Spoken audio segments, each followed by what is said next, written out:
Дай да парим чадак отгоре, стоя вход 5 лева, си издими. Той хубаво страна около планчика, че той знае. Аз не, че той е такова. Но кой ти каже тогава, брат? Много весело ти става.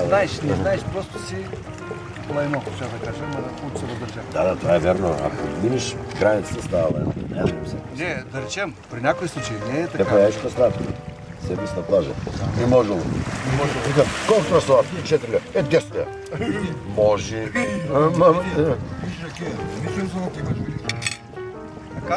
Казахме, еди се прави на такова. Аре, бе, сме. Не. Но аз винаги вкъщи слагам. Аз, например, дома ще посичам. Сиренето, Допълнително като го направиш, защото сега сиренето стои като калпак отгоре. Но самата, щом салата има А той Илко Аронов ли? Еврейчето, да. Ще ви кажа. Диригентът трябва да се Диригент, абсолютно! Кажи на кума ли си? Кума ли? Трябва да дойде да поздрави диригента. Диригента прави аранжимента и понякога пише аранжимента. Не, той прави ангажимент. Ако е способен достатъчно. Така? Хайде България! Кажи ми като Цезар. Да видя като Цезар.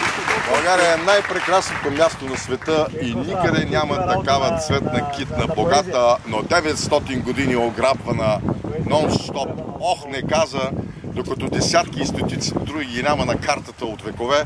България е тук с името си, макар и смалена, макар и обеднена, но тя е тук между Дунав и Бяло море, между Моравия и Черно море. Тя ще пребъде, защото е имала много по-дълги и гадни периоди. Виж, батерията ми свърши, моля се. И сега ще ги елиминираме продажниците и предателите.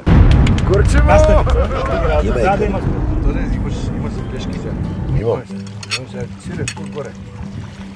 Да, ама тогава ще ще огребне другите не. Да е пуснеш, че такова. Не, просто... Мушка, моя.